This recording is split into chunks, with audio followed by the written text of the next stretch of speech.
اس کے نتائج جو ہیں وہ یقیناً بہت حوصلہ افزا ہے کہ دنیا کے کثیر ممالک نے، عالمی مالیاتی اداروں نے پاکستان کی سیلاب میں مدد کرنے کے ٹھوس وعدے کیے، اور یہ ظاہر ہے کہ سیلاب سے متاثرہ پاکستان اسپیسیفک ہے یہ تمام معاملہ۔ بالکل ٹھیک کہہ رہے ہیں کامران صاحب، یہ تو اچھی خوشخبری ہے، اچھی بات ہے کہ دنیا ہمیں ہیلپ کرنے کو تیار ہے اور ہمیں اس پہ ضرور مطمئن رہنا چاہیے۔ پر اس کے ساتھ ساتھ یہ ایک چھوٹی سی بات ہے، آپ نے بالکل ٹھیک کہا اپنی رپورٹ میں کہ IMF کے ساتھ ہمیں ڈیل کرنی پڑے گی، کیونکہ جو دنیا کا نظام ہے، خاص طور پہ جو یہ ملٹی لیٹرل بینکس ہیں، یہ تو IMF کے بغیر پیسے موو ہی نہیں کر سکتے، تو IMF کی تو بہت ضرورت ہوگی اور ہمیں IMF کے ساتھ سمجھوتا کر لینا چاہیے۔ یس نیگوسیشن کرنی پڑتی ہے، نیگوسیشن میں بہت ساری چیزیں ہوتی ہیں، پر کامران صاحب میں ساتھ یہ بھی کہہ دوں کہ یہ پہلی دفعہ نہیں ہو رہا، اور یہ کسی ایک حکومت کا قصور نہیں، میں کسی حکومت کے نہ حق میں ہوں نہ خلاف ہوں، میں تو انڈیپینڈنٹ آدمی ہوں، پالیٹیشین ہوں نہیں۔ میں سمپل سی بات یہ کہوں گا کہ یہ 75 سال کی غلطیاں ہیں۔ ہم نے 23 فنڈ پروگرام کیے ہیں، 23 فنڈ پروگرام 75 میں، اس کا مطلب ہے کہ تقریباً ہر سال ہی فنڈ پروگرام ہوتا ہے، شاید ہم نے کوئی 10-15 سال فنڈ پروگرام نہیں کیا، باقی تو سارا وقت کیا، اور آپ کو بھی پتہ ہے، میرے سے بہتر پتہ ہے کہ سارے پروگرام ہم نے کمپلیٹ بھی نہیں کیا، بہت کم پروگرام کمپلیٹ کیے، جو کمپلیٹ کیے ہیں اس میں بھی بڑی ہمیں چھوٹ دی گئی ہے۔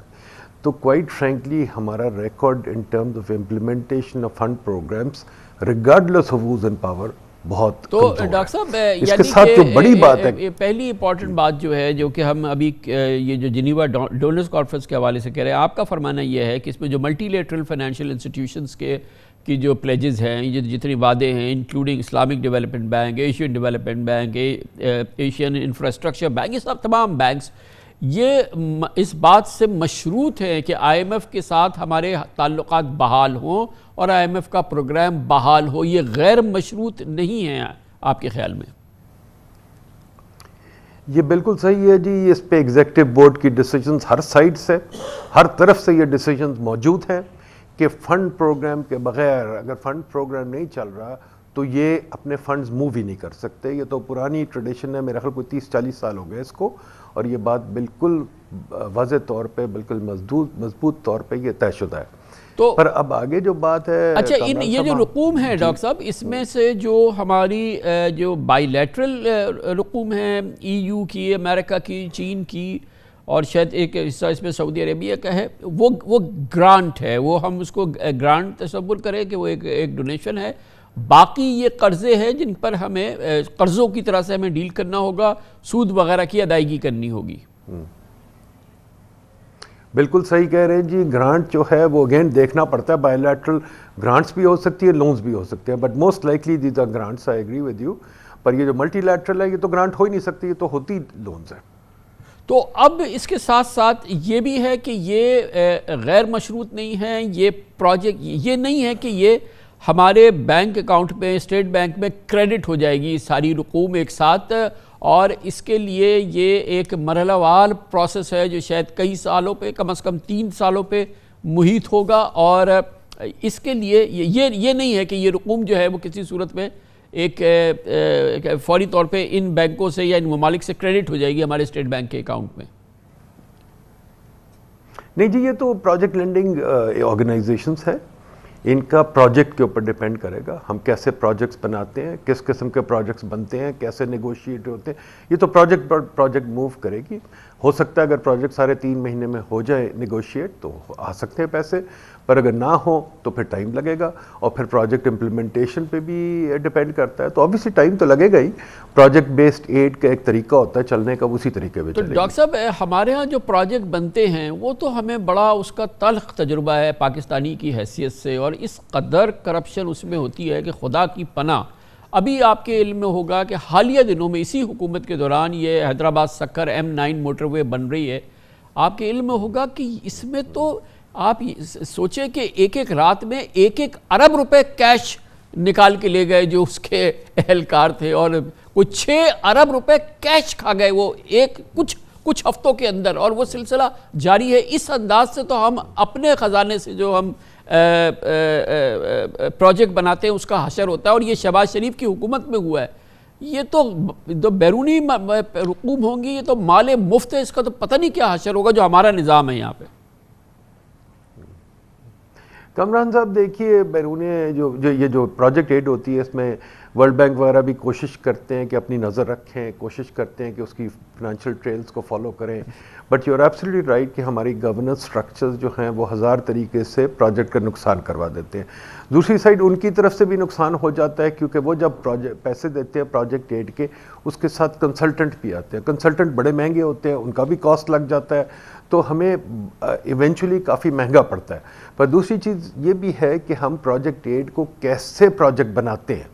پروجیکٹ کو بنانے کی بھی ایک سائنس ہوتی ہے، اس کی کاسٹ بینیفٹ انالیسس ہوتا ہے، اس کا فیزیبلٹی ہوتی ہے. اگر ہم وہ اچھی نہیں کرتے اور اگر ہم فار ایگزامپل جہاں کی ضرورت ہو ایک سڑک کی وہاں بہت بڑا ڈیول کیریج وے بنا دیں، فلائی اوور بنا دیں، تو نقصان تو ہمارا ہے، کسی اور کا نقصان نہیں ہے. تو جو پرانی سائنس تھی، جو پلاننگ کمیشن میں جو کاسٹ بینیفٹ انالیسس کرنا ہوتا تھا، فیزیبلٹی بنانی ہوتی تھی، وہ اب ہم نے کافی حد تک چھوڑ دی ہے. تو اس کی وجہ سے بھی نقصان ہوتے ہیں، پھر کرپشن سے بھی نقصان ہوتے ہیں. بالکل ٹھیک کہتے ہیں. اور اسی وجہ سے یقیناً پاکستان کا ایک بہت بڑا مسئلہ یہ کہ یہ سیلاب کے تباہی کے علاقے ان کو ہمیں تعمیر نو کرنی ہے، مگر اس وقت ہمارا مسئلہ تو بیلنس آف پیمنٹ کا ہے، ہمارے ریزروز کا ہے، ہمارے ایکسچینج ریٹ، یعنی کہ فل فلیجڈ ایک بہت بڑا کرائسس سے ہم گزر رہے ہیں. یہ جو تمام معاملات ہوئے ہیں جنیوا میں، جو ہماری معاشی اس وقت دگرگوں زبوحالی کی جو کیفیت ہے، اس پر تو یہ اثر انداز کہیں سے نہیں ہونے. یہ تو ہمیں مسئلہ ابھی علیحدہ سے حل کرنا ہے آئی ایم ایف سے یا اور جو بھی ذرائع ہوں گے. کامران صاحب یہ آئی ایم ایف سے بھی حل کرنا ہے، اور دوسرا ہمیں جو ہمارے لانگ سٹینڈنگ پرانے پرابلم چل رہے ہیں ان کو اب ہمیں سالو کر لینا چاہیے. بہت دیر ہوگی. مثلاً بجلی کی جو کیفیت ہے آپ کو پتہ ہے میرے سے بہتر کہ وہ 20 سال سے چل رہی ہے، بلکہ 1994 سے چل رہی ہے سمجھ لو. اس سے پہلے بھی آئی پی پیز آ گئے، پھر ہم نے کچھ دیر آئی پی پیز چلائے، پھر 2002 میں اور آئی پی پیز آ گئے، پھر 2008 سے خسارے شروع ہو گئے. اب آپ کو پتہ ہے سرکولر ڈیٹ 2.6 ٹریلین پہ پہنچ گیا ہے. پیچھے ہم کافی سارے پیسے دے چکے ہیں، حساب کے مطابق 5 سے 6 ٹریلین ہم دے چکے ہیں. اب یہ جو لگاتار نقصان ہے اس کو تو کسی کو چاہیے، 6 حکومتیں گزر چکی ہیں، اس کو کوئی سالو نہیں کر سکا. اس میں ہم نے سمپل سی تحقیق کی، 2-3 سمپل چیزیں کر دیں، بڑی باتیں چھوڑ دیں. ایک تو پری پیڈ میٹرز لگا دیں. ایک تو یہ میٹر لگا دیں جہاں آپ اور میں بجلی استعمال کرتے ہو تو فون کی طرح پہلے پیسے دیں. میں اپنی بجلی کے میٹر میں پہلے 10,000 لگا دوں، ڈال دوں اور پھر بجلی چلاؤں. یہ ایک سمپل سلوشن ہے جو ہو سکتی ہے، جس کو ہم پتہ نہیں کیوں نہیں کرتے. نمبر 2، ہم ڈسکوز کی جو مینجمنٹ ہیں ان کو تو ماڈرن مینجمنٹ لیں. ڈسکو کے جو بورڈز ہیں ان کو تو کم سے کم اچھے بورڈز لگا دیں جن کی اونرشپ ہو. ڈسکو کے سسٹم کو ڈی سینٹرلائز کر دیں. پاور مارکیٹ کی باتیں کی ہیں، وہ سی ٹی بی ٹی ہم بڑی باتیں کرتے ہیں، وہ تو ہم کم از کم کر دیں.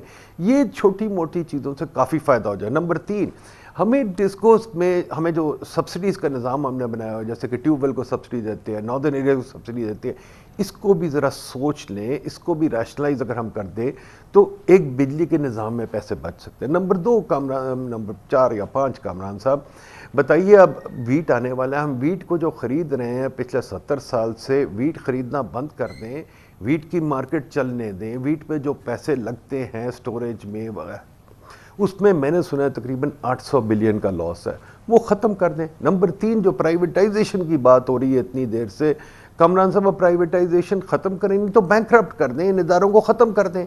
تو یہ اچھا. نمبر 5 یا 6، جو ایس آر اوز کا نظام ہے، آپ کو بھی پتہ ہے مجھے بھی پتہ ہے، 1700 ارب کا نقصان ہے ایس آر اوز میں، جس کو ٹیکس ایکسپینڈیچرز کہتے ہیں.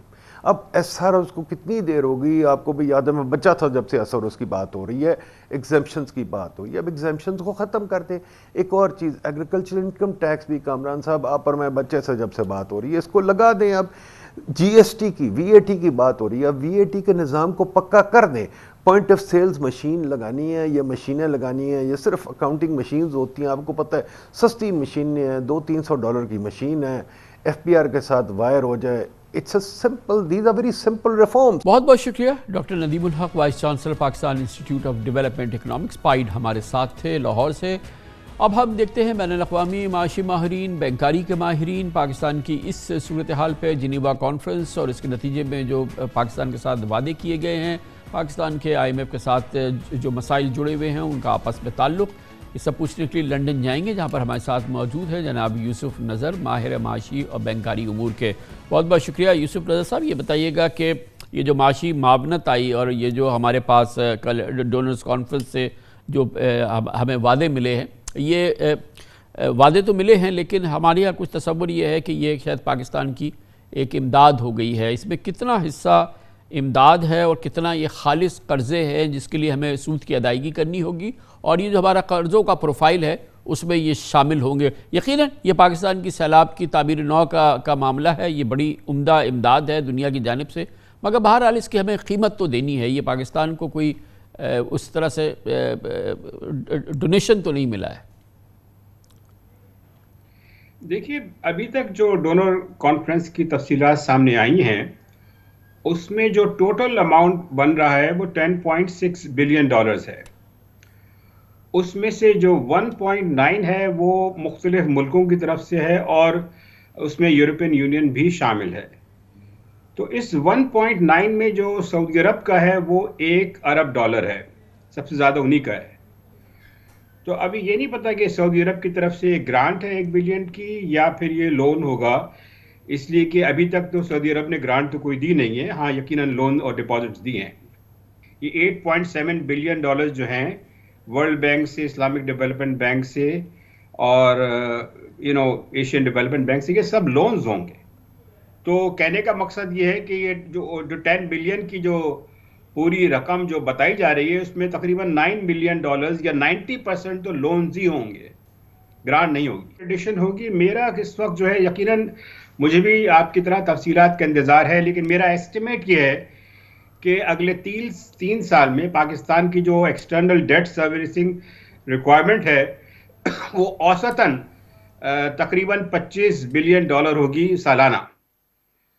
تو یقیناً جو ہے ہمارے جو ایکسٹرنل ڈیٹ میں اضافہ ہو جائے گا، اور جس طریقے سے یہ معاملات آگے بڑھ رہے ہیں اور بھی بات ہو رہی ہے مختلف طریقوں سے لونز لینے کی، تو میں نہیں سمجھتا کہ ہمارا جو ڈیٹ پروفائل ہے یا جو پورا ڈیٹ ہے اس میں کمی واقع ہوگی، میرے خیال سے اس میں اضافہ ہی ہوگا۔ تو یہ جو ہے یوسف رضا صاحب، ہمارا جو کمپلیٹ فورن ڈیٹ ہے وہ ایک بہت ہی ایکسٹراڈنری ہماری سخت کے لحاظ سے اس کا سائز ہو گیا ہے۔ ہماری لائبلٹیز بہت زیادہ، ہر سال کی جو ہماری لائبلٹیز ہیں ہم متحمل نہیں ہو پا رہے اس کے کہ ہم اس کی پوری طرح سے ادائیگی کر سکیں۔ چوٹی کے تمام معاشی ماہرین سمجھتے ہیں تو آج نہیں کل پاکستان ایکچول ڈیفالٹ کر سکتا ہے اور اس کے لیے مسائل ہو سکتے ہیں۔